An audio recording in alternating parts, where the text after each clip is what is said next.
Donc bonjour Thomas, merci beaucoup d'avoir accepté mon invitation sur Health Tech in Progress et merci de m'inviter chez toi, chez Barracoda. Donc aujourd'hui dans cet épisode on va parler évidemment de Barracoda, on va parler aussi de ton parcours entrepreneurial qui est hyper riche, de parler aussi de la diversité chez Barracoda parce qu'il y a des trucs incroyables à expliquer qu'on ne voit pas dans beaucoup d'autres boîtes. Et pour lancer cet épisode, est-ce que tu peux te présenter à nos auditeurs, nous dire qui tu es? Donc, merci et bienvenue chez Barracoda. Donc, je m'appelle Thomas Serval, j'ai 47 ans. Je suis natif de Boulogne-Billancourt, donc je suis français. Ça fait presque 40 ans que je suis tombé dans l'informatique, en commençant d'abord par faire de la programmation pour m'amuser, faire des jeux. Et puis après, j'ai fait une thèse à l'école normale supérieure notamment, autour de l'économie de l'Internet, parce que j'ai eu la chance d'être un des plus jeunes, ça c'est sûr, mais un des premiers Français qui étaient sur l'Internet, même avant le web. Ok. Et puis, donc depuis maintenant 2013, je dirige Barracoda, qu'on appelle maintenant Barracoda Daily Health Tech, qui est en fait la continuité d'un projet que j'avais lancé en 2001, qui était une société qui s'appelait également Barracoda, qui était un des pionniers de l'IoT français. Et donc, voilà, aujourd'hui, Barracoda, c'est 250 personnes, et une société qui fait des choses vraiment amusantes, en tout cas qui font beaucoup de sens pour nous, Oui. dans le domaine de la prévention et de la santé. On va pouvoir revenir dessus, mais on va d'abord creuser un petit peu ton parcours entrepreneurial. On en parlait là juste avant de lancer l'épisode, tu es tombé dans la marmite de l'entrepreneuriat très très jeune, dès 14 ans, à commencer à vendre des logiciels. Comment ça t'est venu? Comment cette étincelle de l'entrepreneuriat s'est allumée chez toi? Alors, d'abord, il faut quand même rendre à César ce qui est à César, c'est-à-dire que j'ai eu la chance d'être dans une famille où être entrepreneur, ça existait. Mon père est entrepreneur également. Mon grand-père était banquier, donc j'ai eu la chance d'avoir un environnement familial propice. Ok. Tout naturellement, en fait, je suis né en 1975, en même temps que le micro-ordinateur. Ok. Et donc j'ai eu un Apple IIc à 8 ans. À l'époque, quand on avait 8 ans et qu'on avait un Apple IIc et que chaque jeu coûtait, je sais pas, 200 francs, on pouvait pas se payer de jeux. Donc en fait, la seule solution, c'était de les programmer. Ok. Et donc en fait, on prenait à l'époque des magazines Ok. qu'on achetait avec des listings de code et on recopiait ce code qui nous permettait de faire nos premiers programmes. Donc c'est D'accord. comme ça que je me suis mis à programmer. Et en fait, il y a eu ça fait souvenir d'anciens combattants, mais dans les années 80, fin des années 80, il y a eu cette entrée de l'informatique dans l'entreprise. Et donc tout d'un coup, on mettait un IBM PC dans les sociétés. Et il fallait mettre des logiciels dessus, sont nés Word, Excel et des choses comme ça. Et en fait, très peu de gens Ça va le faire, ouais. savaient le faire, sachant que l'informatique, avant, elle était faite par des gens qui travaillaient sur des grosses bécanes, qui étaient un peu le mainframe. Donc faire de l'informatique sur des micro-ordinateurs, il n'y avait pas assez de gens. Et donc moi, je faisais ça pour mes propres besoins, D'accord. jusqu'au moment où je me suis rendu compte que des proches, des amis de mes parents, etc., galéraient avec leur PC pour faire une petite base de données, faire une liste de courses, gestier leur personnel. Et donc, j'ai commencé à faire, pour rendre service, à faire un petit programme pour faire un truc sur Excel, pour remonter des chiffres des ventes par jour. Ça s'appelle Salesforce aujourd'hui ou des trucs comme ça. Mais voilà, donc en rendant des petits services et en sachant comment programmer, je me rendais compte que ça valait de l'argent. Donc au départ, j'avais même pas pensé vendre ça, mais comme les gens payaient... Naturellement, ils te rétribuaient pour... Donc ils me rétribuaient. Je disais pas vraiment l'âge que j'avais, mais je faisais le programme dont ils avaient besoin. Et puis ils m'indemnisaient.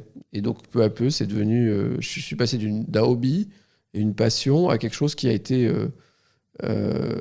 rémunérateur. Et cette rémunération faisait qu'à partir de 14-15 ans, je gagnais plusieurs milliers de francs par mois. Ok. Et donc je me servais de cet argent pour acheter de plus gros ordinateurs et de m'acheter notamment des modems qui me permettaient de me connecter à quelque chose qui allait devenir l'Internet. Et donc, c'était un peu un système auto-entretenu. Les programmes du mois payaient les joujoux du mois d'après. Voilà, c'est comme ça que je suis tombé dedans en étant petit. C'est vraiment incroyable, mais ce qui va m'intéresser, parce que c'est drôle de se dire que tu commençais déjà à gagner de l'argent aussi rapidement, aussitôt. Qu'est-ce qui t'a poussé après à faire des études sup? Parce que tu as fait Normal Sup, donc quand même une sacrée école. Qu'est-ce qui t'a poussé à poursuivre les études alors que finalement ça fonctionnait déjà? C'était une super bonne question et même au lycée, je me faisais engueuler par mes professeurs parce que j'avais des bonnes notes, mais je foutais rien. J'apprenais pas les cours de. Ça me rappelle mon associé. Non, mais c'est surtout que j'apprenais pas les définitions de maths. Donc, je me faisais littéralement humilier par ma prof de première qui me faisait mettre au tableau. Donc, j'avais bons exercices, mais je connaissais aucune des définitions. Donc, j'ai pas été un élève très studieux et en fait, je pouvais gagner très très bien ma vie en programmant ou en fabriquant des PC. Et je crois que c'est quand même l'environnement familial qui m'a dit que la meilleure assurance vie, c'était quand même les études. Okay. Et donc, je me suis dit que apprendre à travailler et faire une prépa et puis approfondir un petit peu des choses, parce qu'en informatique, on peut faire de l'informatique, mais on se rend compte que très vite, il y a des mathématiques. Ouais. Et donc, quelque part, on peut recopier les formules qui ont été faites par d'autres. On commençait à travailler sur les réseaux neuronaux à ce moment-là, Okay. mais il y avait des statistiques que je ne comprenais pas. Enfin, la notion d'être autodidacte en informatique est plus facile qu'être autodidacte en sciences. D'accord. Et donc voilà, ça m'a remis de l'intérêt à rentrer dans des études scientifiques. Et oui, effectivement, ça s'est bien passé à l'école. Et donc en fait, l'idée que j'ai eue, c'était de me dire que comme j'allais pas vraiment pouvoir me dépatouiller de cet intérêt pour l'informatique, je me suis mis à faire une thèse d'économie sur l'économie de l'Internet. Ok, donc tu étais dans le domaine, tu savais. Voilà, donc je savais de quoi je parlais et je savais mieux de quoi je parlais que les gens qui en parlaient, parce que c'était la bulle Internet, qui, eux, n'avaient jamais codé une ligne. Et donc c'est vrai que quand tu n'as pas fait un site web, tu sais pas comment fonctionne HTML ou tu comprends pas que finalement faire un site web avec une base de données, c'est simple ou compliqué, ou les problématiques de sécurité ou de réseau et tout. C'est vrai que ça devenait très intéressant de faire l'économie d'un sujet qu'on adorait et qui était en pleine effervescence parce que, et c'est le bonheur de notre génération, la loi de Moore a fait que ce qui prenait une pièce entière ou un appartement entier tenait dans un ongle en 10 ans. Enfin, c'est très drôle parce que sur le podcast, depuis hier, c'est la troisième fois qu'on cite la loi de Moore. On me l'a cité avec Christophe Bancel, Lotitium, on l'a cité ce matin avec LinkedIn-Vax, et c'est quelque chose qu'on voit maintenant dans la santé aussi, peut-être. La loi de Moore, d'abord, c'est une loi tout sauf scientifique, hein, mais pour moi, ça veut dire juste que tous les 2 ans, on avait quelque chose de 2 fois plus petit ou 2 fois moins cher pour faire la même chose. Donc c'est vrai que quand on divise par 2 sur 10 ans, ça fait quand même un facteur de 10 000. Ouais. Et donc c'est quand même hyper... Enfin, ça fait des choses qui sont hyper intéressantes.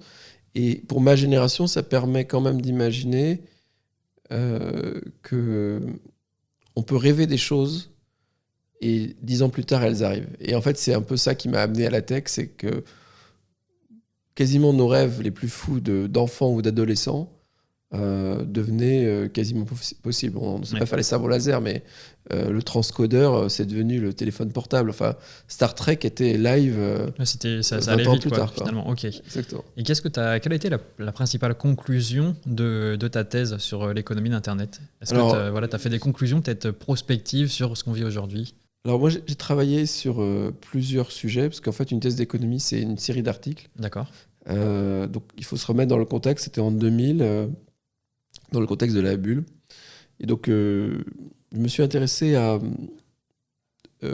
plusieurs sujets. Le premier, c'était le fait que les réseaux d'information allaient devenir des bourses. D'accord. Ce que ça veut dire, c'est que en fait, une bourse, c'est juste donner un prix à des choses. Et donc, quelque part, entre donner l'information sur ce prix ou faire une transaction, il n'y a pas beaucoup de différence. Ouais. Et donc, c'est ce qu'allaient devenir les ECN et ce qu'on appelle aujourd'hui les marketplaces. Et en fait, je me suis intéressé à un réseau qui s'était créé avant un autre réseau. C'est qu'en fait, en petit, la finance s'était digitalisée 10 ans avant l'Internet. D'accord. Et donc, en fait, les traders avaient des systèmes équivalents à Twitter, avaient des systèmes équivalents à Yahoo, à Google, etc., Donc Reuters, Bloomberg, tous ces gens-là avaient des outils. Donc en fait, en s'intéressant à ce microcosme des bourses et des gens qui intervenaient sur les bourses, on avait cette digitalisation qui est arrivée en France en 87. 10 ans avant, 97, un peu la grosse révolution de l'Internet grand public, quasiment tout avait déjà été inventé. D'accord. Et donc ça, c'était ma première chose. Et la deuxième chose, et donc ça a donné naissance, les travaux un peu théoriques qu'on a fait sur ça, ont donné naissance à des choses qu'on a déployées chez Google, comme la création d'auction et de marketplace pour la vente de publicité. Ok, d'accord. Et puis, deuxième chose, puisque tu me lances sur des sujets que j'ai pas... la deuxième chose qui était intéressante, c'est quand on crée un bien sur Internet, c'est un bien digital, son coût de reproduction est zéro. Ouais. Et donc, ça amène à des réflexions sur ce qu'est une valeur, puisque quelque part, en général, on associe la valeur à la rareté. Donc, si quelque chose peut être produit indéfiniment, sa valeur théorique est zéro. Ouais. Et donc, en fait, l'analogie que j'avais faite, c'était de dire que si c'est le cas, la seule chose qui a de la valeur, c'est pas une information à un instant donné, c'est des flux d'informations. Et donc, ça a donné lieu à des travaux que j'ai menés après pour faire du business, qui était de dire, en fait, ça amène à avoir des services de streaming plutôt que de la vente de CD ou de digitalisation de MP3. D'accord. Donc, c'est 10 heures avant l'heure. Et ça, on arrivait à avoir un modèle économique qui était convaincant pour dire si on peut copier super facilement la musique, la seule chose qu'on est prêt qu'on ne peut pas répliquer, c'est la nouveauté et les flux de nouveautés. Ok. Ce qui est aujourd'hui à peu près le modèle des médias et des plateformes, Netflix, Google, Spotify, etc. C'est qu'en fait, on stream des choses et on stream des nouveautés. Et c'est aussi d'ailleurs ce qui est devenu le modèle de survie des médias plus classiques. Ouais. Parce qu'en fait, se perpétuent aujourd'hui à la radio ou à la télé les événements sportifs qu'on ne peut pas recopier, parce qu'on ne peut pas recopier un match de foot. Il n'y a pas la valeur aussi de le regarder, même si on peut le recopier derrière, bon, il n'y a plus de valeur de le regarder derrière, quoi. Exactement, donc on veut la nouveauté et ce flux de nouveautés. Et ça présupposait justement cette accélération incroyable qu'a besoin l'Internet pour qu'il y ait toujours plus de contenu auquel tu contribues. Ouais, complètement. Pour pouvoir juste soutenir le modèle. Ouais. Ok, d'accord. Et donc du coup, avec tout ça, tu l'avais presque vu avant. Est-ce que ça t'avait donné envie de lancer d'autres boîtes ? Est-ce que tu avais vu des opportunités à ce moment-là ? C'est même plus que ça, parce qu'en fait, j'avais une super idée qui s'appelait Savoir Web. Okay. En 2000, quand j'étais à Normal Sup, j'avais été présenté au premier incubateur en disant, écoutez, ça s'appelait Savoir Web parce que c'était le réseau du savoir. En disant, en fait, tout le monde peut produire de l'information. Et donc, plutôt que d'avoir l'encyclopédia universaliste, pourquoi on ne fait pas un truc où chacun peut produire de l'information dès lors qu'il a une expertise ? Et donc, je me suis fait dézinguer par le comité d'évaluation du truc, en disant, mais vous n'y pensez pas, on ne pourra pas laisser à des gens qui ne sont pas des spécialistes écrire et donner de la connaissance. Wikipédia. Voilà, Wikipédia. Donc, c'est clair, j'ai encore le business plan et j'ai encore l'humiliation absolue de cette professeure d'université tellement certaine que les mandarins contrôleraient le savoir. Et donc, c'est 99-2000. Ok. Et le deuxième truc auquel on avait pensé, c'était de faire un truc qui envoyait des petits messages automatiquement en flux pour justement sur le modèle de ma thèse, pour pouvoir alimenter et échanger entre des personnes qui intervenaient sur des marchés, ces trucs-là. C'était une concept de Twitter. Ok, oui, complètement. Et là, on s'était associé avec des gens qui sont maintenant des grands spécialistes d'intelligence artificielle. Et c'est là où vraiment la première notion d'entrepreneuriat arrive, c'est ideas are commodities, les bonnes équipes pour le réaliser sont rares. Donc voilà, en fait, j'ai eu plein d'idées de plein de business qui sont devenus des trucs intéressants dans l'Internet. J'ai participé à certains, on a été les premiers à inventer, on s'appelle Barracoda parce qu'on était les premiers à inventer les lecteurs de code barre qui permettent d'aller directement à télécharger une application ou un contenu sur Internet. C'est les fameux QR codes que tu vois aujourd'hui. Et donc toutes ces idées, elles étaient dans l'air. On était probablement souvent les premiers à les avoir pensées. C'est là le moment où je suis devenu inventeur. Ouais. Et la différence entre moi inventeur et moi entrepreneur, ou moi chercheur et moi entrepreneur, c'est la rencontre avec des associés qui ont su compenser mes faiblesses. Et c'est ça qui a fait naître moi entrepreneur, c'est-à-dire finalement me dire qu'une bonne idée, ça suffit absolument pas, mais avoir quelqu'un qui est hyper bon, bien meilleur que moi en code, bien meilleur que moi en droit, bien meilleur que moi en finance, bien meilleur que moi en business, ça a fait qu'on a créé des sociétés qui sont devenues des sociétés pérennes. Tu disais, du coup, il y a eu quoi d'autre comme avant Barracoda? Tu as été impliqué dans la création d'autres boîtes, hein? Savoir Web, on l'avait créé pour faire du téléenseignement finalement. D'accord. Parce que ne pouvant pas convaincre du bien fondé d'avoir un truc où le savoir a été délocalisé, on a dit on va connecter des salles de cours pour que les gens apprennent ensemble et partagent leur savoir-faire. Et c'était ma première boîte de médecine, en fait on l'a basculé en solution de télémédecine pour permettre à des radiologues de se former, d'aller jouer au golf tout en analysant des radios. D'accord. Parce qu'il faut se remettre dans le monde des années début 2000, il n'y a pas de smartphone. Donc quelque part, on joue au golf, on a un peu de connexion GPRS, donc on pouvait recevoir très lentement des photos. Et en fait, c'était presque magique de pouvoir recevoir à distance avec son smartphone des photos, les manipuler pour voir quelque chose. Donc, c'était du télédiagnostic plutôt que... À distance, ok, directement. Voilà. Donc c'était avec des technologies qui étaient du Java, pour ceux qui s'en souviennent, et sur lesquelles on faisait tourner du Java sur des modems qui faisaient bip à 56K. Bon, ça rappelle presque les histoires du Minitel, mais voilà, on avait fait les premiers pas du télédiagnostic au début des années 2000. Ok, et dans ton parcours aussi, tu es passé par des grands groupes, Microsoft, Google.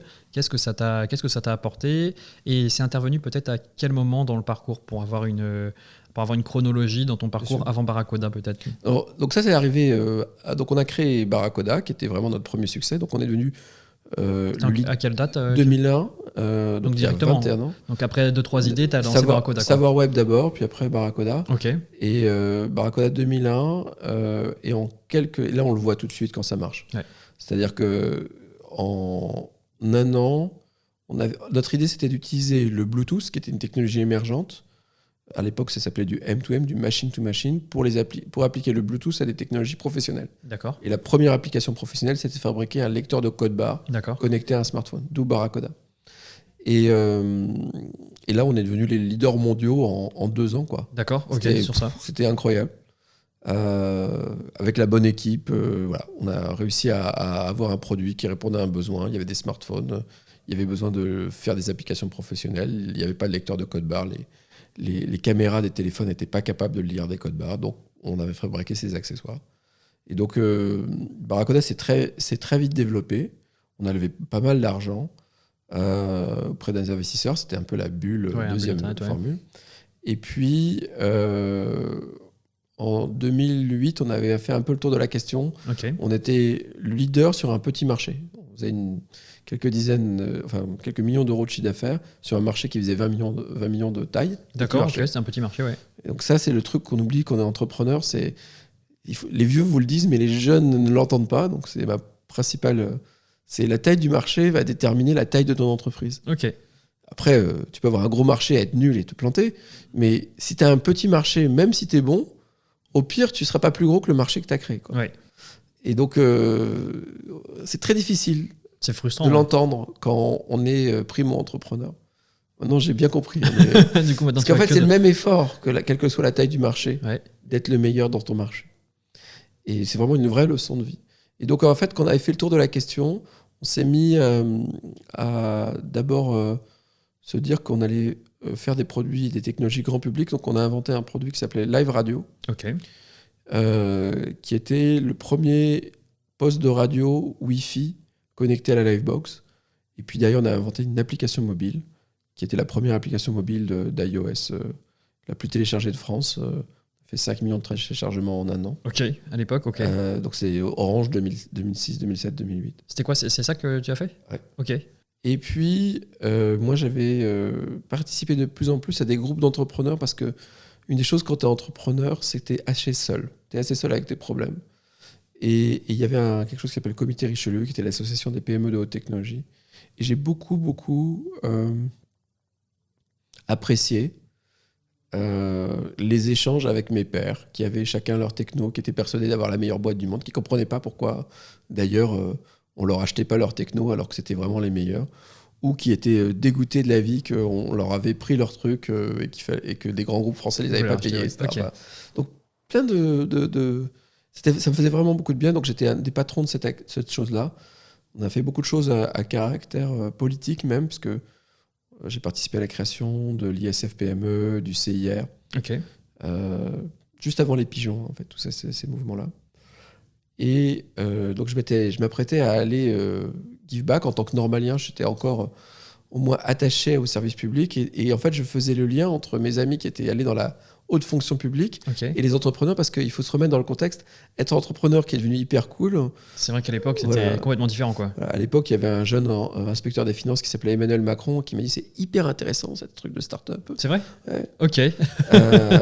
Qu'est-ce que tu peux m'en parler plus ? C'est là où il a vraiment compris l'importance qu'allait avoir la French Tech dans ce truc-là. 2007. Donc tu dirais que c'est grâce à toi qu'il est président ? Non, mais c'est des parcours qui se croisent. Moi, ce que je croise dans les gens qui réussissent dans le business et dans la politique, quel que soit, c'est la curiosité. Ouais. C'est-à-dire qu'en fait, grosso modo, le mec qui te dit je sais tout. Par contre, ce qui m'avait frappé quand j'avais rencontré le jeune inspecteur des finances, Emmanuel Macron, c'était qu'il était curieux. Les autres, ils écoutaient, mais lui, il voulait en savoir plus, quoi.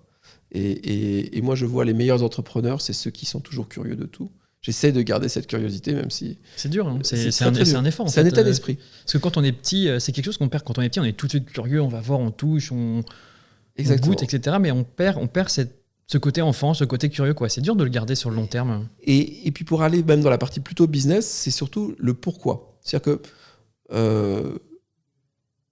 En fait, quand je me suis intéressé d'ailleurs aux problématiques de paiement des PME dans l'administration, grosso modo, par exemple, une société, on lui disait on ne peut pas te prêter plus d'argent que tes fonds propres.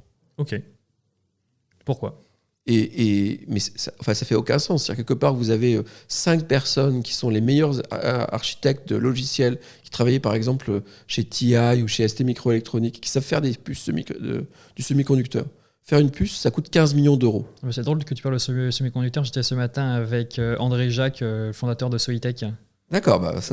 Donc, ces gens-là, ils sont super bons, mais ils sont 5. Oui. La société qui les regroupe, c'est peut-être qu'ils ont 1 million d'euros de capital, mais ils veulent faire du semi-conducteur, ils ont besoin de 15 millions, ils savent le faire. Okay. Pourquoi on va regarder la taille de leurs fonds propres et qu'on leur prête pas les 15 millions pour qu'ils fassent le semi-conducteur ? Donc en fait, on m'a dit, voilà, c'est lié à ça. Et donc j'ai dit pourquoi ? Et en fait, en cherchant le pourquoi, il n'y avait aucune raison pour laquelle l'administration devait limiter les aides, aucune raison légale, pour laquelle elle devait limiter ses aides au montant des fonds propres des entreprises. C'était genre une habitude.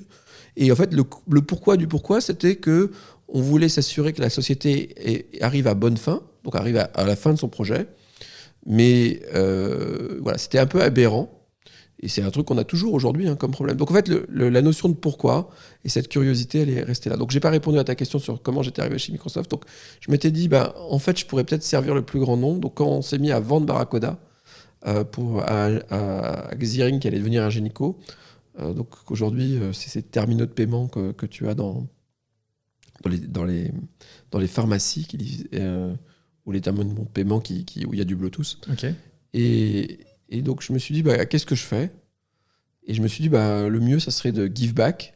Donc je vais essayer de travailler pour aider à la création d'un ministère du numérique. Ok. 2007. Ok, en 2007. Et donc à ce moment-là, tu vends aussi tes parts de Barracoda ? J'étais en train de sortir pour me libérer, pour justement pouvoir faire de la politique. Et c'est bien d'avoir la French Tech. Et en fait, le président Sarkozy ne nomme pas de secrétaire d'État au numérique. Donc je m'étais libéré pour rien. D'accord, tu avais prévu, tu avais anticipé, ok. Et c'est ça la politique, il ne faut pas faire confiance aux politiques. Ouais. Et alors, il faut juste se remettre dans la France de 2007. En 2007, le président de la République et son secrétaire général, donc son numéro 2, n'avaient pas d'ordinateur dans leur bureau. Juste, okay. C'est pour moi qui suis né avec. C'est aberrant, quoi. Et donc, il n'y a pas de création de secrétaire d'État numérique, de ministre du numérique. Donc, je me retrouve en m'étant libéré de mes obligations professionnelles. Est-ce qu'on t'avait fait miroiter peut-être d'avoir... Oui, en tout cas, je faisais partie des gens qui avaient participé activement à la création de contenu sur ce domaine. Okay. J'ai depuis depuis le début de mes activités académiques, beaucoup travaillé sur les télécoms, l'IoT, la souveraineté, pour différents premiers ministres ou gouvernements.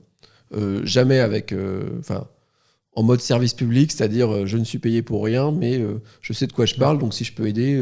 Allons-y, quoi. Voilà, donc j'ai fait des cours à Télécom Paris ou Corps des Mines sur l'IoT depuis quelques années, etc. Donc j'ai toujours gardé cette notion de partager ce que je savais avec d'autres. Et donc là, je me retrouve sans emploi en m'étant libéré de mes activités entrepreneuriales. Et donc c'est le moment où je croise par hasard le président de Microsoft qui me dit, avec le premier ministre de l'époque, qui me dit « Qu'est-ce que tu fais ?» Et je lui réponds, mais vraiment du tac au tac, c'était le lendemain de l'élection, rien, parce que j'avais pas de job. Et donc le soir même, j'étais embauché chez Microsoft comme patron des partenariats et l'écosystème. Et ça a été génial parce que quand j'avais 33 ans. Sacré poste quand même à 33 ans. Je rentre au comité exécutif d'une grande boîte française. Enfin, Microsoft, c'était 1500 employés, mais c'était un acteur, un très gros acteur de l'écosystème tech. Et puis je me retrouve en plus responsable de lancer le cloud, de travailler sur la stratégie du mobile. Je gagne 7 fois ce que je gagnais en tant que CEO de Barracoda. CEO de Barracoda. Donc je comprends aussi, voilà. Et surtout, ce que j'y ai appris, c'est pourquoi les grandes boîtes n'achetaient pas mes petits logiciels vendus par une petite boîte. C'est-à-dire qu'en fait, on a beaucoup de mal quand on est entrepreneur à comprendre, parce qu'on a le meilleur produit, pourquoi le mec en face qui en a besoin ne l'achète pas. Et du coup, pourquoi ? Parce que là, ça m'intéresse. En fait, il y a plein de... C'est un process, les achats. Donc en fait, pour éviter que n'importe qui achète n'importe quoi, on te met toute une série de la hiérarchie, machin, il vérifie d'autorisation, de trucs, de bons de commande, etc. Donc, initier un bon de commande, c'est des heures de travail, donc il faut être vachement motivé. Enfin, c'est un parcours de combattant. Donc, en fait, aller sur un marché pour acheter un truc, ce qui est un peu ta vision de toi quand tu as vécu, en disant j'ai envie d'un truc, ou parler avec une autre start-up, tu parles avec le CEO, il dit ok, c'est bon. Acheter dans le cas d'une boîte bien gérée, c'est compliqué. C'est beaucoup de temps. C'est fait pour. En fait, c'est juste pour que tu justifies pourquoi. C'est pour protéger, protéger que les gens cachent. C'est du papier ou de la paperasse, même si c'est électronique, des trucs à cliquer jusqu'à plus. Et donc finalement, enregistrer un nouveau fournisseur plutôt que de réutiliser un qui existe déjà où il n'y a que à faire. C'est tellement plus facile. Du coup, il reste avec ses anciens, parce que du coup, on peut se poser la question légitime. Le sujet est déjà venu sur le podcast. Par exemple, pourquoi les hôpitaux ne sont pas digitalisés plus rapidement ? C'est parce que du coup, il y avait des process extrêmement compliqués, et en plus de ça, sûrement un peu moins de fonds que dans le privé. Mais c'est surtout le temps qu'il faut pour faire amener un nouveau fournisseur, c'est incroyable. Et puis après, quand on est dans le public, il y a en plus les appels d'offres, mais reste dans le privé. Enregistrer chez un grand groupe, on a beaucoup de grands groupes comme LVMH, etc., un nouveau fournisseur, c'est 2 mois. Et puis les mecs ils te demandent tes bilans, mais quand t'es une boîte, tu viens de la créer, t'as fait 3 ans de perte puisque tu fais que de la R&D. Donc le mec du contrôle financier dit mais c'est une boîte super risquée, regardez, leur capital est pas assez, ça fait 3 ans qu'ils font des pertes, qu'est-ce qui me dit qu'ils vont fournir le produit que tu veux lui acheter ? Donc, et puis après, le pire, tu dis t'as gagné, je viens de vendre un truc. Sauf que après, c'est aussi compliqué de payer. C'est qu'en fait, passer commande, c'est ce que je viens de dire, mais payer, c'est le même truc. Donc chez Orange, on a mis presque 2 ans à faire payer certaines factures. Alors avec beaucoup de mauvaise foi historique, mais le numéro de facture ne convient pas. Et la plupart des grands groupes français, alors ça s'est beaucoup amélioré depuis 5 ans, mais ont une habitude de payer 90, 120 jours. Celui qui paye le plus tard, c'est l'État en général qui paye 120, 150 jours. Et donc tu te rends compte que toi, tu payes tes salariés à la fin du mois, et si jamais tu les payes pas, tu es en faillite, alors que tes clients, ils te payent pas, eux, ils seront encore là. Ce que m'avait dit d'ailleurs un des patrons des achats à l'époque d'Orange, c'est ceux qui sont allés en tôle, etc. Toi, tu seras mort, mais moi, je serai encore là. Au pire, tu feras un petit entrelacé dans le canard enchaîné. Je l'ai vu à titre perso, parce que quand j'ai fait 2-3 petites missions avec d'autres entrepreneurs, c'est réglé en 15 jours, quoi. Et avec un gros labo, ça a pris 6 mois. Voilà. Donc, cette notion a été hyper intéressante de partir de l'autre côté pour comprendre cette chose-là. Et puis, j'ai pu lancer les premiers clouds privés. Je me suis intéressé à plein de sujets. Donc, Microsoft, et puis après, Google est venu me chasser pour que je prenne la responsabilité de la France, que j'ai pas pu faire, mais ils m'ont trouvé un job tellement génial. J'étais patron de toutes les nouvelles activités pour l'Europe, le Moyen-Orient et l'Afrique, hors Angleterre et Allemagne. Et ça a été absolument génial pour l'entrepreneur parce que Google était encore entrepreneurial. Oui. Et tu La peux marque bouger à Google, droite à gauche, voyager, etc. j'avais 113 pays à gérer et je m'occupais de tout ce qui était nouveau dans l'Internet. Et avec la marque Google, là aussi, j'ai appris le pouvoir d'une marque. Ouais. Quand tu es entrepreneur et start-upper, tu vois un mec bon. Tu dois lui d'abord avoir assez de sous pour le rassurer et le payer. Ouais. Mais après, il faut que tu as le choix entre lui ou un autre. Mais tu peux pas prendre les deux, quoi. Alors, quand j'étais chez Google, si j'envoyais 3, 5, 10 de bons, je pouvais prendre tout le monde. Ouais, parce que du coup, il y avait Google et du coup, ça marchait. Mais c'est ça qui est très drôle parce que j'ai envie de faire. Bon, j'ai presque envie de rebondir maintenant. C'est qu'aujourd'hui, Barracuda, vous êtes quand même relativement discret, vu que vous produisez aussi en marque blanche. Et du coup, comment ça fonctionne? Parce que du coup, j'aurais presque envie de dire, je sais pas si je suis faux, j'ai pas envie de froisser les gens, mais que t'as pas travaillé la marque autant que ce qu'elle mériterait d'être présente. Je suis là pour ça, hein, mais Ouais. alors oui, parce que donc ça nous ramène à donc finalement après avoir fait 5 ans dans les grands groupes, ce que j'ai dit en quittant Google, c'est once an entrepreneur, always an entrepreneur. C'est-à-dire que une fois, c'est un peu comme la politique de certaine manière. Une fois qu'on y a goûté, oublier le goût que ça a, c'est impossible. Donc ça veut dire qu'on peut y renoncer pour des raisons financières, personnelles, familiales. Mais quand tu sais que c'est possible, tu ne seras jamais plus la même personne. Et d'ailleurs, c'est pour ça que, avec Intelligence, Microsoft ou Google ont recruté beaucoup d'entrepreneurs, parce que ça donne une compréhension à 360 degrés d'une entreprise. Et le paradoxe, c'est qu'on peut exceller dans une grande multinationale sans jamais comprendre comment une entreprise fonctionne de A à Z avant d'être un des grands chefs. Pourquoi ? Parce que tu as des fonctions support, c'est l'exemple de tu peux être le meilleur en marketing, mais tu sais pas changer une ampoule, quoi. Tu sais pas payer une facture. Quand tu es patron de boîte et que tu as commencé depuis zéro, grosso modo, au départ, la boîte, c'est comme une molécule d'ADN. Tu es tout, tu as tout ton programme. Et après, tu peux faire la division cellulaire, la spécialisation, mais au départ, tu es tout. Et c'est vrai que comprendre que l'argent ne tombe pas d'un budget annuel, mais qu'elle est gagnée chez un client, que le client il va te payer ou il va pas te payer, que quand tu n'as pas signé de contrat, finalement tu es ou même quand tu as signé de contrat, que tu vas devant un juge en France, il faudra 6 mois pour avoir une audience et 4 ans pour avoir un jugement. Okay. Donc tu as intérêt à te faire payer upfront et que même si tu n'as pas et pas compter sur le droit pour te sauver, tu as toutes ces règles qui sont des règles de survie pour l'entrepreneur et qui sont des nice to have dans un grand compte. Et donc finalement, moi, je me suis dit quand même, ce qui me manquait, c'était l'attribution. D'accord. C'est-à-dire que dans une discussion que j'avais eue avec mon chef chez Google, il m'a dit, en fait, que Thomas, que tu aies été là ou pas, parce que j'ai lancé YouTube dans 113 pays, j'ai fait plein de choses géniales. Il m'a dit ce que j'ai trouvé à la fois insultant et qui m'a donné l'envie de partir. Il m'a dit que tu étais là ou pas, la machine de Google marche tellement bien que tu n'aurais fait aucune différence. Et ils t'ont dit ça ? Ok. Il y a des gens qui sont sympathiques et d'autres moins dans ces grandes boîtes. Mais il le disait pas nécessairement méchamment, il disait parce que c'est comme ça que le système pensait. Personne n'est indispensable, c'est ce que pensent les boîtes. Elles se construisent pour que personne ne soit indispensable.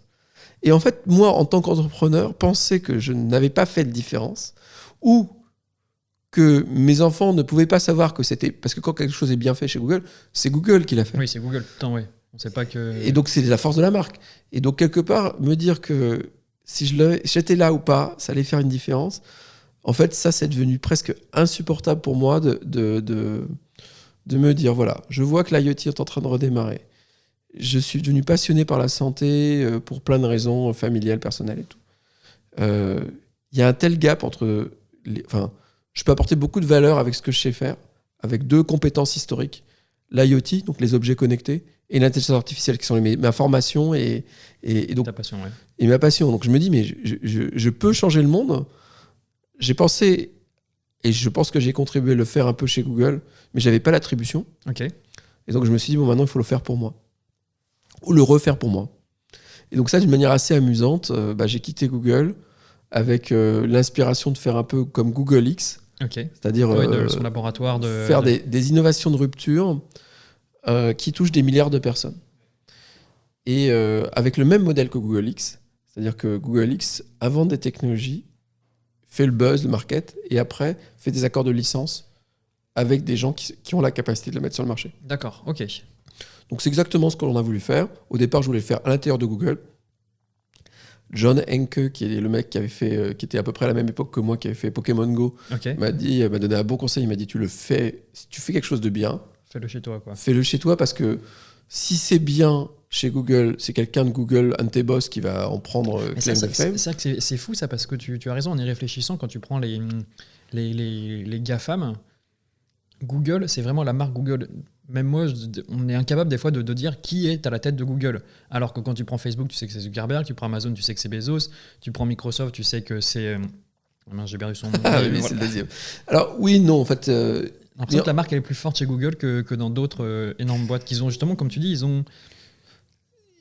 En tout cas, toutes les manières, toutes ces grosses boîtes, si ça se passe bien, tu as un chef qui prendra le fait, mais si ça se passe mal, tu auras perdu tout le goodwill que tu avais, parce que en fait, j'aurais fait gagner presque 2 milliards. Donc, je veux dire, tu dis, je sais faire gagner 2 milliards à une boîte parce qu'elle s'appelle Google, pourquoi j'essaie pas de gagner 2 milliards pour moi, quoi. En fait, et donc, j'ai vraiment réfléchi au modèle, et donc c'est vraiment ce truc-là qui m'a inspiré, et donc en fait, on a recréé Barracoda. On a juste racheté la marque, hein, c'est pas la même société. T'as racheté la marque, d'accord, ok. Et Pourquoi tu voulais racheter la marque? Ça te tenait à cœur d'avoir la même marque Ouais, d'abord parce que pour les gens qui ont fait de l'IoT, de la technologie, Barracoda, c'était un des vrais success stories de l'incubateur de Télécom Paris. D'accord. Et donc, quelque part, on avait quand même dans le monde de l'ingénierie, les gens connaissaient Barracoda. Et d'ailleurs, parfois, il y a un monsieur, par exemple, qui fait des douches connectées et qui se souvenait d'avoir travaillé chez nous, chez Barracoda. Ok. Juste peut-être pour donner quelques exemples de Barracoda AV, on a inventé quand même, donc on a inventé les premiers postes de radio Wi-Fi, on a inventé les premières lunettes en Bluetooth, on a inventé les premiers GPS Bluetooth pour l'armée, on a inventé qu'est-ce qu'on a inventé d'autre de sympa, les premiers lecteurs de code barre Bluetooth, les premiers lecteurs de RFID Bluetooth. Enfin, on a utilisé Bluetooth à tellement de sauces où on a été vraiment vus comme les pionniers de l'innovation qu'il n'y avait aucune raison que je ne veuille pas. Mais c'est drôle que le marché était si petit alors que finalement tu as fait plein d'applications. Alors, le marché, les codes barres étaient petits. Ah oui, d'accord. D'autres n'étaient juste pas prêts. Par exemple, les lunettes Bluetooth, on l'avait fait pour Essilor. Le patron d'Essilor, il a dit c'est pas mon métier de faire des lunettes Bluetooth. 7 ans plus tard, Google faisait les Google Glass. Ouais, les Google Glass, ouais. Donc c'est très intéressant cette notion de relation avec la maturité de l'innovation. Encore une fois, on est dans un monde des années 2000-2010 où l'industrie française s'est restructurée non pas sur l'innovation mais sur la baisse des coûts. D'accord. Donc quand les Allemands investissaient comme des fous dans l'innovation pour améliorer leurs machines, nous on a fait la Logan ou avec Dacia, on était dans le cost cutting. Où on était dans finalement mieux vaut faire nos smartphones en Asie chez HTC plutôt que les HTC Sagem. Et donc c'était un monde de désindustrialisation assez fort. C'est vrai qu'on a perdu en compétences énormément durant cette période. Les gens oublient toujours que GSM, ça veut dire groupe spécial mobile. C'est nous qui avons inventé le GSM. C'est les Français. Ah, je croyais que ça voulait dire Global System Monitoring. J'avais un doute. Okay. Non, c'était le CNET et les labos de France Télécom qui ont fait les brevets clés. Et donc, en fait, tous les brevets de la 2G étaient européens. Tous les brevets de la 4G et la 5G sont quasiment tous américains et asiatiques. C'est juste pour se donner un peu le déclassement sur l'électronique, qui est un des sujets qui m'attache. Et donc, voilà, en fait, Barracoda Nouvelle Formule, c'était inventer des choses qui avaient de l'impact et qui utilisaient les deux compétences qu'on pouvait défendre en étant de France, qui sont l'IoT, où on est reconnu mondialement avec des pionniers, dont nous sommes, mais Avantel qui est devenu WeSings, Parrot qui était aussi un des grands succès, et puis d'autres qui se créent, et puis Netatmo qui est aussi une émanation de WeSings, donc l'IoT et l'intelligence artificielle où l'école française de mathématiques et l'EAIC des maths étaient parmi les meilleurs au monde, et donc je pouvais recruter à Normal Sup les bons qui pouvaient faire. Ok, d'accord. Donc, tu es reparti sur Barracoda avec l'idée de faire quoi, du coup? Tu voulais faire quoi là? Tu voulais vraiment mettre des compétences IoT et intelligence artificielle pour faire quelque chose? Est-ce que tu savais que ça allait être dans la santé connectée? Qu'est-ce que tu avais en tête quand tu t'es lancé? Quand je me suis lancé, venant des GAFAM, la question, c'est d'avoir des barrières à l'entrée. Okay. C'est-à-dire que le pire que tu peux faire, c'est d'avoir une super idée. Et ce qui est arrivé, par exemple, à mon ami de Parrot dans les drones, et te retrouver en frontal avec des Chinois qui sont plus gros que toi, plus d'argent. Prenons NetVibes, qui a fait le Web 2.0 et qui s'est retrouvé avec Google qui a fait mieux et moins cher que lui. Enfin, il faut jamais être en frontal avec un GAFAM. Et l'équivalent de l'ail pour les vampires, hein, ou de la croix pour un GAFAM, c'est la régulation. Donc, il fallait qu'on trouve des compétences dans des domaines qui utilisaient à fond l'objet connecté et l'intelligence artificielle, et qui étaient réglementés. Et donc, au départ, on s'était dit banque et assurance, parce que la France a un bon réseau. Ouais. Et en fait, peu à peu, on s'intéressait à l'assurance. On commençait à travailler avec AXA notamment. Et quand on a regardé les datas de l'assurance, parce que l'école Google, par contre, elle t'apprend une chose, c'est regarder les datas. Et quand tu regardais les datas, l'endroit où les objets connectés avaient le plus de bénéfices potentiels, c'était sur la santé. Ok, ça tu l'avais déjà vu, ok. Et donc, les chiffres le disaient. Tu regardais les 3 coûts principaux pour les mutuelles, c'est le dentaire, les lunettes, okay. Et puis il y a un troisième qui m'échappe là, on se parle. Enfin, donc, les lunettes, je n'avais pas trouvé comment faire pour éviter d'avoir des lunettes, mais le dentaire, c'était 12 milliards de coûts annuels pour la Sécu. Et là, quand tu creuses et que tu vas voir ton dentiste, ta fille qui ne te brosse pas les dents, il me dit, mais votre fille devrait se brosser les dents.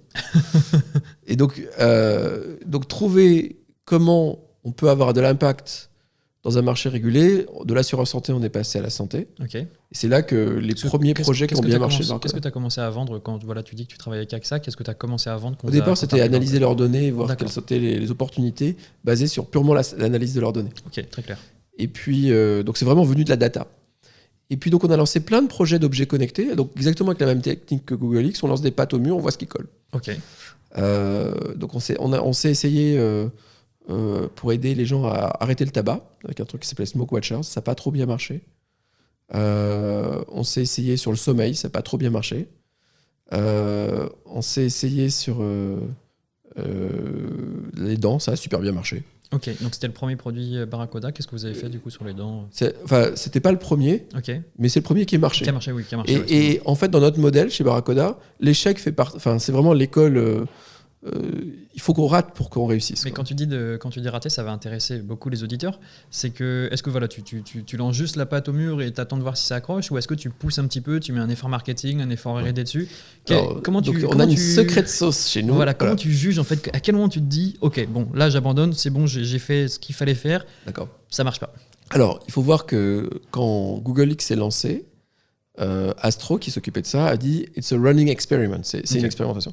Donc moi, j'ai lancé Barracuda, nouvelle formule, avec exactement la même chose. C'est que je voudrais innover dans les objets connectés et la santé en étant dans une méthode en permanence pour essayer de raffiner ma méthode d'invention, validation, création. Okay. Aujourd'hui, on appelle ça Barracuda Labs. On a maintenant vraiment structuré une méthodologie qui est basée sur le fait qu'on a fait 25 à peu près objets connectés dans la santé et le bien-être. Donc, on a fait qui ont marché, on en a fait pour nous, on en a fait pour d'autres. Donc, on sait assez bien ce qui marche et ce qui ne marche pas. Donc, en fait, comment ça fonctionne chez nous? Aujourd'hui, on a des idées et on investit sur ces idées à peu près 50 000 € et 3 mois. D'accord. Avec des équipes qui y sont dédiées. Donc, ça revient à peu près à l'entrepreneur qui se gratte la tête et qui se dit j'ai une idée. C'est l'époque garage. C'est pas vraiment. Je travaille en hobby. Puis pour ceux qui ont vécu la version entrepreneuriale, ce truc-là, quand ça marche bien, ça devient une obsession et après, tu es obligé de quitter ton job parce que tu penses plus qu'à ça. Mais pour le moment, donc on a ces 50 000 €. On s'en sert essentiellement pour évaluer l'idée, ça veut dire l'état de l'art, le brevet, est-ce que c'est faisable, faisabilité, les barrières à l'entrée. Typiquement, s'il y a 5 brevets sur ce truc-là, c'est possible, mais ça va être compliqué. Et au bout de ces 3 mois et ce petit budget, on a une idée assez précise de savoir s'il y a une chance que ça marche. D'accord. Et si ça répond à un certain nombre de critères, on en a une dizaine, on ne va pas rentrer dans les détails. Mais s'il y a des auditeurs qui veulent discuter de notre méthodologie, ils peuvent aller sur notre site web, www.barracuda.com, on explique la méthodologie. Après, on fait un prototype. Donc l'avantage que j'ai appris en fait, chez Google X, c'est que j'ai appris dans la Google Car. En fait, Google avait internalisé la fabrication de la voiture. Ok. Parce que quand tu veux inventer une voiture électrique, il faut que tu réinventes toutes les parties, notamment parce qu'il faut qu'elle soit plus légère. Ouais, parce que les batteries sont tellement lourdes qu'il faut que tu allèges Donc tout il le faut que reste, tu quoi. réinventes toute Ouais. la value chain. Nous, on est pareil. Pour les objets connectés en santé, on a notre usine, notre bureau de développement, notre bureau de validation, on a tout. Ok. Donc quand j'ai une nouvelle idée, on a une équipe qui sait faire des prototypes extrêmement rapidement, travailler avec les fournisseurs de semi-conducteurs, connaître les dernières technologies, être en veille. Et donc quelque part, on est capable de réaliser à peu près entre 3 et 6 mois des premiers prototypes. Donc tu mets 3 mois, 50 000 euros sur, on va dire, études de marché, aspect juridique, etc. Ensuite, tu mets combien sur les briques techno? Entre 3 et 6, environ 6 mois et de l'ordre de jusqu'à 250 000 euros. D'accord, ok. Ça peut être 6 à 9 mois parce que maintenant, avec les approvisionnements de composants, déjà, tu prends 3 mois pour avoir les composants. Mais grosso modo. Je te mettrai en contact avec André Jacques, comme ça il te ferait un partenariat direct pour Soitec, comme ça il te Quand il filera veut. les Quand il veut. semi-conducteurs directement. Donc nous, on a notre propre usine. Ok. On en a même 2 aux Philippines, Philippines, qui sont dirigés par des Français. Donc en fait, on a une chaîne de confiance. C'est l'ancien patron de l'industrialisation de Barracoda qui fabriquait des codes barres qui est parti s'installer en Asie. Et donc on est capable de fabriquer nos prototypes. Et on a aussi des équipes qui développent des applications mobiles, qui travaillent d'ailleurs avec Apple, etc., ou Google. Et donc, en fait, on sait faire l'application mobile, le hardware, le software. Alors, tout ça, c'est des protos, donc ça veut dire que c'est pas industrialisé. Pas encore, ouais. Mais on a le marketing, l'agence marketing qui fait un joli film qui raconte la vision. Et donc, avec 300 000 euros et 6-9 mois, on est capable d'aller au CES. D'accord, qui est un peu directement. montrer un produit qui marche, Ok. un proto qui marche. Et donc c'est presque mon usine aujourd'hui à faire des awards. On a notre 10e award Ok. en 6 ans, parce que la méthodologie marche super bien. Et là, la méthodologie et l'expérience. Donc aujourd'hui, on a un truc qu'on appelle Barracoda Technology, qui est une plateforme qui permet de générer automatiquement des applications mobiles beaucoup plus rapidement, de générer du code automatiquement pour que on a juste à dire il faut que ce soit un thermomètre qui connecte avec un téléphone. On n'a pas besoin de recréer la roue à chaque fois. Donc on a une usine à fabriquer des innovations beaucoup plus rapidement et des prototypes beaucoup plus rapidement. Et c'est vraiment une des choses que tu parlais d'être très discret. Barracoda a des super pouvoirs en matière d'objets connectés que quasiment aucune boîte au monde n'a pour aller très vite de l'idée à la réalisation de premiers prototypes. Et là, on fait ce que j'ai appris quand j'étais chez Microsoft, en fait, qui est du reverse marketing. C'est-à-dire qu'on va au CES avec un proto, un super film, une super value proposition qu'on a testé après, et puis on voit ce qui se passe. Ok. Ça, c'est le moment où on voit s'il n'y a pas de colle. Ok. Alors, on en a tué la moitié avant, mais on l'a... Et on a 2 KPI hyper simples. Soit on récupère plus d'1 milliard de vues. Ok. Sur les vidéos à droite à gauche. Voilà, donc ça veut dire tu fais la une de Today, qui est le télématin américain, tu fais 80 millions de vues. Ok, d'accord. Donc c'est bon. Soit c'est un ou, mais pas un ou exclusif, tu récupères 1 million de dollars de commandes. Directement au CES, ok. Donc soit il se passe quelque chose, socialement, soit il se passe quelque chose commercialement. C'est trop fort. Moi, t'as simplifié. Au moins, la prise de décision, elle est simple. C'est-à-dire qu'à ce moment-là, on peut être subjectif, mais là, il faut être basique. Donc, par rapport à ta question de qu'est-ce qui se passe sur les produits qu'on a tués, sur le sommeil, on est allé à Las Vegas, on avait un truc. On n'a pas touché ni 1 million de dollars, ni 1 milliard de vues. Ok, fini. Ok. Enfin, Est-ce que fini, c'est pas nécessairement le terme, mais le projet qui s'appelait Séraphin, on l'a tué. Le marché n'était pas mature, mais on le voit avec Dream aujourd'hui qui est... C'est pour ça qu'on n'a pas fait. C'est pour ça on s'est pas lancé plus avant dans ce truc-là. On a perdu des sous quand même, hein, mais on a contrôlé nos pertes. On a pas. Comme tu dis, voilà, c'est comment c'est clair, 50 000, bon, de 250 000 pour le prototype. Voilà. Bon, moi, tu coupes après une fois que c'est. Et alors, si ça marche, ouais. La bonne nouvelle, c'est qu'on a tout ce qu'il faut pour l'industrialiser extrêmement rapidement. Et donc, on réinvestit jusqu'à 2 à 3 millions d'euros. Directement, ok. Si ça se passe. Donc, on n'a pas besoin de VC. On utilise nos gains des précédents projets. Et là, on va jusqu'à ce qu'on appelle le product market fit. Donc, quand j'ai parlé de reverse marketing, c'était de dire, au départ, je vois si le produit répond à une demande et je sens si les gens vont dessus. Et après, j'ai internalisé dans nos labs une agence marketing qui est basée sur le savoir-faire de Google. Okay. Donc, on fait des ads pour voir si ça clique, si tu préfères jaune ou bleu. Et on trouve nos 1000 premiers clients. dans l'équivalent d'un Kickstarter ou d'un Indiegogo. Et là, c'est l'époque où on finit le produit. Et en fait, au lieu de le faire en le mettant et puis en voyant si ça se vend, cette phase de product market fit, on finit le produit avec les consommateurs. D'accord. Et ensuite, après, tu relèves un peu de la data, etc. Et derrière, tu améliores. J'améliore les algorithmes, tout ça. Donc, c'est 1000 premiers qui sont un peu nos early adopters. Early adopters. Vous les faites payer les 1000 premiers Oui, on les fait payer. Parce que, en fait, la question de première, c'est combien les gens sont prêts à payer pour un produit comme ça. Tu vérifies l'hypothèse aussi du prix, quoi. Exactement. C'est l'un des premiers. Et en fait, on connaît même leur coût par acquisition, c'est-à-dire combien ça nous coûterait de faire. Donc, à la fin, moi, je suis capable d'avoir un produit, une technologie, parce qu'on n'a pas parlé de la partie AI, etc., mais il y a énormément de travail qui est fait à ce moment-là, parce qu'on récupère beaucoup de data et qu'on a des vraies barrières à l'entrée qui sont liées à ça. Et une sorte de guide pour toute personne qui serait un VC ou un industriel, pour leur dire, voilà, le coût pour avoir un nouveau client qui achète, par exemple, là on le fait avec BeBalance, notre tapis de bain connecté, pour avoir un nouveau client, c'est 40 € de pub sur Facebook pour avoir un nouveau client. Ok. Donc, me dis pas que tu sais pas le vendre, tu mets 40 € sur Facebook, avec ce visuel-là, ça fonctionne là, sur cette audience-là, sur cette cible-là, c'est bon. Voilà. Okay. Et donc, la seule chose qu'il nous faut, c'est l'argent. Okay. Si tu nous donnes l'argent, tu as 1000 clients, 10 000 clients, 100 000 clients. Ok. Mais du coup, c'est ça qui m'intrigue, parce qu'on ne l'a pas dit, tu m'en avais parlé un petit peu en pré-appel, c'est que vous vendez aussi en marque blanche. Hein.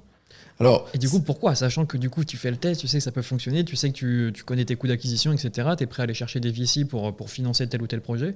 D'ailleurs, une autre question, est-ce que vous les externalisez ou ils restent chez Barracuda ? Alors, donc, dans les labs, donc pour résumer aujourd'hui Barracuda et son fonctionnement, c'est une boîte très originale. Il y a les labs qui sont un peu notre usine à invention. D'accord. Il y a Barracuda Solutions qui est capable de te fabriquer ou de te faire sous forme de service ton app mobile, ton back-end, ton front-end, la fabrication, le design, la certification de medical device. Donc, on vend tout ce qu'on fait, qu'on consomme nous-mêmes, on le vend aussi à des tiers. D'accord, ok. Donc, je fais de la marque blanche pour des startups qui ont un gros client, mais qui n'ont pas la taille ou la surface financière pour le faire.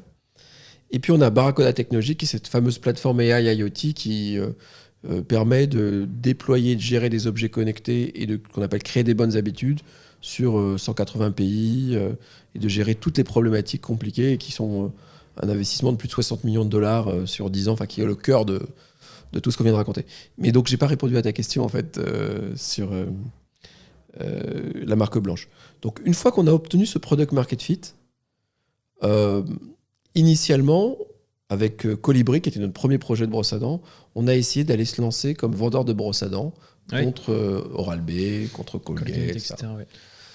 Et en fait, on s'est rendu compte qu'on savait juste pas faire. C'est-à-dire que être crédible dans le monde de la brosse à dents, où tu as des marques qui sont installées depuis 100 ans, ou quand toi, tu as le meilleur produit qui est validé par les dentistes, mais qu'il y a quelqu'un à la télé qui est journaliste de E égale M6 et qui te dit recommandé par 90% des dentistes, en fait, tu peux pas lutter, quoi. Tu peux pas lutter. Ouais. Et tu peux pas lutter parce que tu n'as qu'un seul produit, alors que les autres, ils en ont plein. Ta marque, ils ont investi 10 milliards sur 100 ans. Donc, tu veux... Barracuda, elle est fondée par nous. Elle est profitable. Donc, c'est une société où chaque euro compte. Donc, quelque part, si tu as le choix... Donc, on a essayé. On a perdu pas mal d'argent. C'était trop d'énergie pour arriver à prendre une et pour avoir marché, juste un pays, dans un marché. Donc, que tu en aies vendu 1000 ou 10 000, ça change rien, en fait. Soit tu en as vendu 1 million, et pour en vendre 1 million, il te faut, mettons, 40 € de coût d'acquisition, donc il faut 40 millions. Okay. Ça ne veut pas dire qu'avec 40 millions, tu ne gagneras pas 400 millions. Hein. Ça veut dire qu'il faut quand même 40 millions. Et ces 40 millions, on se dit que le mieux, c'est que ce soit quelqu'un d'autre qui les dépense, et que toi, tu gagnes une royalties ou une licence, ou que tu licencies ta technologie, ton logiciel. Parce que toi, tu gagnes à tous les coups. Ce que tu m'expliquais, c'est quand tu fais ton découpage dans le coût d'un produit, c'est, je sais plus, 5%, je sais plus quoi, tu m'as fait le découpage 5%. Ouais, en fait, grosso modo, ce qu'on dit en logiciel et les autres, c'est la R&D sur un produit, c'est 1, le marketing, c'est 5, et la commercialisation, c'est 50. C'est pas cool, hein, mais surtout pour les ingénieurs, alors que nous, on valorise les choses, mais quand tu regardes les moyens qu'il faut, et puis imagine que moi, on n'a pas trop parlé de ce que veut faire Barracuda, mais nous, on essaie de révolutionner ce qu'on appelle Daily Health Tech, donc la prévention en santé. Ouais. Donc, moi, je m'intéresse d'une manière très horizontale à toutes les mauvaises habitudes ou de faire avoir toutes les bonnes habitudes. Se laver les mains, se laver la peau, se brosser les dents, se peser régulièrement, marcher, enfin, tous ces trucs-là. Donc, chacun de ces domaines, c'est des verticaux hyper précis. Oui. Qui sont déjà en plus identifiés. Qui sont bien identifiés, sur lesquels il y a des marques qui sont reconnues, sur lesquels il y a des réseaux de vente sur lesquels, sur les grands labos, il y a des labos pharma qui ont des visiteurs médicaux qui y vont tous les jours. Donc, je peux pas devenir compétent dans tout. C'est un peu, on aime beaucoup WeThings. WeThings, ils sont mis à faire des watches pour aller lutter contre Apple, des balances pour aller lutter contre Samsung, etc. Moi qui ai été de l'autre côté avec les milliards que j'avais de Microsoft et qu'on écrasait à peu près tout le monde, je veux pas être du côté de l'écraser, quoi. Et c'est pas une question de talent, c'est ça qu'il faut voir. C'est une question de modèle économique. Donc, ce que vend Barracuda et ce qui nous semble pertinent, c'est de dire voilà, il y a des choses que les Français et que nous, avec notre technologie, sur l'IoT, sur l'AI, sur la capacité à comprendre le comportement des gens, on est les meilleurs. Okay. Et qu'on soit petit ou gros, ça ne change rien. L'important, c'est d'avoir l'accès à la data, d'avoir les process en place, d'avoir le niveau de qualité et d'avoir la compliance qui va bien, les certifications. Et peut-être, forcément, ça me donne envie de poser une grosse question. Est-ce que c'est pas frustrant, des fois, justement, de ne pas récupérer la lumière sur une super innovation que tu as fait ? Alors, je dirais que oui et non. Je te parlais de l'attribution et de l'impact. Pourquoi j'ai quitté les grands groupes ? Moi, ce qui me fait me lever le matin, avant, je vendais de la pub. D'accord ? Ça fait pas te lever le matin. En fait, c'est cool. Hein. Tu vas dans des super hôtels, tu passes des super soirées, il n'y a que des big beautiful people, tu fais les Oscars, le Festival de Cannes, c'est génial. J'adore. Mais bon, tu arrives à un moment dans ta vie où tu te demandes quelle est la trace que tu vas laisser dans sur cette terre, quoi. Et nous, chez Barracuda, en tout cas, ce qui anime moi, mais surtout mes collaborateurs, c'est l'impact qu'on va avoir sur la santé des gens. Ouais. Quand tu vois les enfants qui t'expliquent, on a par exemple sur les brosses à dents connectées, on s'est rendu compte que l'autre partenaire sur les brosses à dents connectées, c'est Colgate qui a le plus gros impact, parce que c'est la marque numéro 1 en oral care. Il y a des mères qui t'écrivent que leur fils autiste, qui ne pouvait pas se brosser les dents, pour lequel c'était un cauchemar, grâce à Colgate et à ta brosse à dents, il peut se brosser les dents normalement. Donc ça t'a satisfait quand même, quoi. Mais c'est génial. Ouais. Et s'il n'y avait pas eu Colgate, il n'aurait pas été au courant. Et s'il n'y avait pas eu Barracuda, ils n'auraient pas eu l'innovation. Ouais. Et s'il n'y avait pas eu Colibri, qui est maintenant devenu Barracuda, il n'y aurait pas eu l'innovation. Donc tu veux changer fondamentalement la vie des gens, c'est ça le meilleur truc. Et finalement, c'est peut-être drôle, mais tu te payes en sourire, tu te payes en satisfaction, quoi. Je ne me paye pas qu'en sourire, en satisfaction. Je me paye en ayant de plus en plus de moyens. C'est un peu comme quand j'étais dans l'Internet, où j'utilisais mes gains pour faire de nouveaux investissements. Nous, on investit plus de 7 millions en R&D l'année dernière. Ah ouais. C'est génial. Je veux dire, on est en train d'inventer le monde de demain. On est dans un pari assez fou pour nous, qui est de dire il faut connecter la salle de bain. Ça prendra 20 ans. Tout seul, on n'y arrivera pas. Donc, moi, j'étais à la fois chez Microsoft et Google patron de l'écosystème. Donc, moi, ma compréhension, c'est qu'il faut faire des écosystèmes. On va être un des acteurs de l'écosystème. Notre plateforme, on espère qu'elle sera au cœur de l'écosystème. Ok. De l'écosystème salle de bain. De l'écosystème salle de bain et prévention santé. Et c'est sûr qu'on n'y arrivera pas seul. Donc, en fait, avoir 100% d'un truc qui va échouer ou être partie de quelque chose qui va vraiment changer la vie des gens, mais le calcul est tellement vite fait. Et vraiment, je pense qu'on a beaucoup de gens qui sont très techniques. Là, on a vendu plusieurs millions de brosses à dents. Ouais. Quand j'ai dit à mes dentistes avec qui on a fait les 1000 premières, etc., en galérant, que maintenant on en vend des millions chaque année, je veux dire... Ils disent waouh, c'est on cool, a participé à quelque chose de grand, quoi. Ouais. Et du coup, ça m'amène forcément une question. Je ne sais pas si c'est une question piège ou pas. Est-ce que vous avez identifié votre futur partenaire pour BeBalance, votre nouveau produit, la balance connectée en forme de tapis de bain ? Alors, on a 2 sortes de partenariats, les partenariats exclusifs et non exclusifs. Ok. Donc, nous, notre objectif, c'est toujours l'impact. Donc, avec des produits comme BeBalance ou comme le BeMirror, qui est avec CareOS, en fait, on se rend compte qu'il y a plein d'applications possibles de notre technologie. Ok. Donc, il y a plein de partenaires avec qui on discute. On n'a pas décidé si ce serait un partenariat exclusif ou non exclusif. Il y a, parce que la santé t'intéresse particulièrement, en fait, BeBalance, pour nos auditeurs, en fait, c'est un tapis de bain qui permet de mesurer le poids, la posture et l'équilibre d'une manière invisible. C'est-à-dire quelque part, on monte dessus comme on monte sur un tapis de bain, et puis on est prévenu que s'il y a un problème. Tu changes complètement l'usage. Il n'y a plus l'effet Il y a de plus la sortir friction. voilà, il n'y a plus la friction de sortir la balance, de te peser, machin. Là, tu te brosses les dents, tu es sur ton tapis et il prend directement tes mesures. Quoi. Voilà. Et puis, C'est fort. pour les enfants, il peut vérifier qu'ils changent de taille de chaussures, il peut voir les problèmes de dos, il peut monter dans les EHPAD, il peut mesurer les risques de chute et ça. Et in fine, c'est une technologie révolutionnaire qui, en fait, sur un tapis, donc quelque chose qui est flexible, on est capable de mesurer le poids et la pression. Et donc, de cette invention fondamentale, on est en train d'essayer de faire toute une série de produits et dont on se rend compte qu'il y a des applications qui n'ont rien à voir. Une pour le suivi de poids pour les personnes en léger surpoids comme moi, par exemple, donc l'IMC, mais d'autres qui sont beaucoup plus fondamentales, qui vont amener un marquage CE sur le risque de chute dans les EHPAD ou la rééducation post-maladie neuronale. D'accord. Ou la détection du pied diabétique ou des choses comme ça. Donc, il y aura clairement, avec un produit comme B-Balance, des applications qui amèneront à différents types de partenariats. Alors que sur la brosse à dents, c'était assez simple. Hein. Les gens qui vendent des brosses à dents, il y a 5 grandes marques, il fallait prendre. Et donc, en fait, on a non pas identifié un, mais plein de partenaires.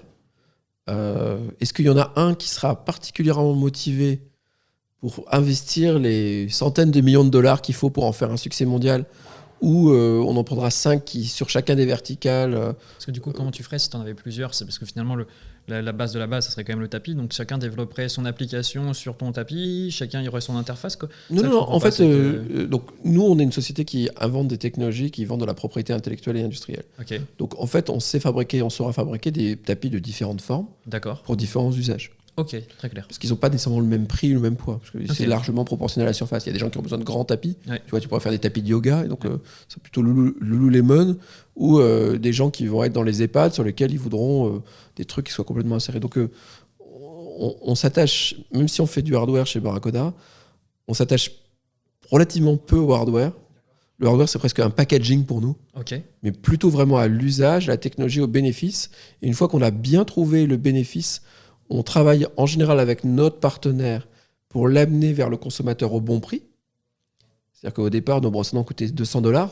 Maintenant, on a des technologies avec nos brosses à dents connectées qui coûtent $25. D'accord, vous avez réussi à faire chuter ça grâce aux partenaires. Ouais. Grâce aux partenaires et grâce à la data qu'on a collectée dans les différentes itérations. À chaque fois, il faut penser impact chez nous. Donc en fait, on va itérer avec un certain nombre de partenaires qui vont nous aider à faire un meilleur produit. Donc pour résumer, les gens qui vont s'intéresser le plus, c'est effectivement des applications très médicales qui pourraient être des thérapeutes notamment, ou des EHPAD, ou des applications très grand public, et ça peut être des Weight Watchers ou des comme j'aime, qui vont te vendre ça en plus dans leur produit de suivi santé. Quoi. Ok, incroyable.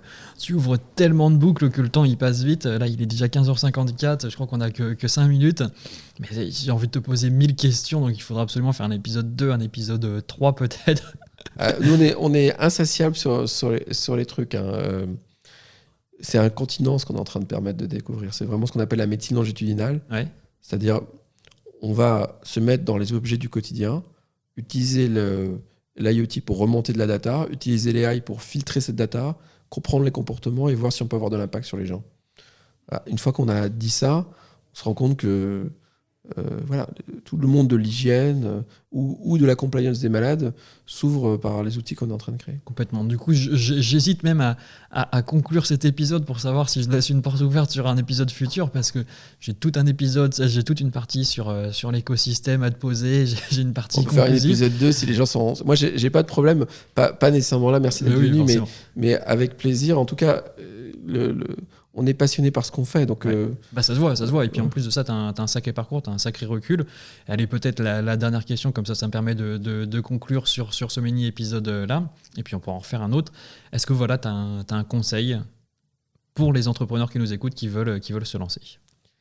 Alors, le vrai conseil pour les primo-entrepreneurs notamment, c'est ne jamais réinventer la roue. C'est-à-dire que ce qui fait que les gens réussissent, moi, je le regarde maintenant avec des données statistiques, c'est à peu près 2 choses. Un, never give up. N'abandonne pas. Voilà. C'est savoir écouter, etc. Mais les projets qui convergent pas. Moi, je vois souvent des entrepreneurs venir me voir et puis un jour ils ont une idée, et puis ils reviennent une semaine après, ils ont une autre idée, etc. Et puis soit c'est un peu comme un pendule qui s'amortit, et là ils vont y arriver, soit c'est un pendule qui oscille, et là il vaut mieux qu'ils s'arrêtent parce qu'en fait ils sont pas assez focus. Et donc avoir une idée, vraiment une idée, un concept, c'est simple. Et je dis ça alors que moi je souffre de cette maladie, donc je me soigne. Ouais, mais justement, tu l'as cadré, comme on l'a dit dans l'épisode, c'est que maintenant c'est cadré, c'est que tu as une idée, bim, 50 000 € pour tester le marché, 300 000 € pour tester le produit, et c'est cadré. Au moins, du coup, en fait, je me contrôle. Voilà, tu t'es contrôlé. Ouais, c'est mes associés qui me contrôlent, c'est là où c'est important. Et donc, ne jamais réinventer la roue, c'est être focus. Et la plupart des startups sont des courses de vitesse. Donc, à chaque fois qu'on s'amuse à essayer de refaire quelque chose que quelqu'un a déjà fait, au lieu de se concentrer sur la chose unique qu'on est le seul à savoir faire, on perd du temps. Et quand on perd du temps, on perd. Il ne faut jamais oublier que le téléphone a été patenté à 15 jours d'intervalle par Bell et Edison. Et donc, c'est le premier qui gagne. Nous, on est arrivé un mois sur la brosse à dents connectée avant Oral-B. Un mois. Alors, eux, ils avaient commencé il y a 5 ans. Nous, on avait commencé il y a 2 ans. Mais ça ne change rien. L'important, c'est qui y arrive le premier. Ou en tout cas, le premier, c'est avec le bon niveau de qualité. Donc, focus.